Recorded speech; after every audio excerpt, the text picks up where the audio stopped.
যদি আপোনালোকে বাৰাণসী আহে তেন্তে ইয়াতে দিনাথ চাট ভাণ্ডাৰ বুলি এখন ডাঙৰ চাটৰ দোকান আছে। চ' এইখন বহুত ফেমাছ হয়। যদি খাব আহে তেন্তে ইয়াতে খাব আহিব পাৰে। এয়া চাওক কি ধুনীয়া ধুনীয়া চাট ইয়াত বনাই আছে।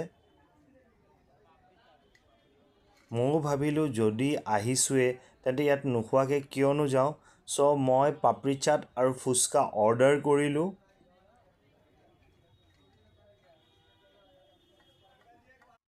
এয়া চাওক চাটৰ মেনুখন, আৰু যদি কোনোবাই কুলফি ফালুদাও খায় তেন্তে খাব পাৰে।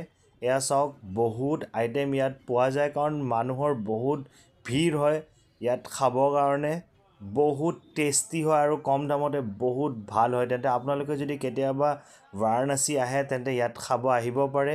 এয়া চাওক আমাৰ পাপৰি চাট আৰু ফুচকা ৰেডি হৈ গ'ল। চ' যদি আপোনালোকে মোৰ ভিডিঅ'টো নতুনকৈ চাই আছে তেন্তে প্লিজ ছাবস্ক্ৰাইব কৰি দিব আৰু নতুন নতুন ভিডিঅ' চাই থাকিব।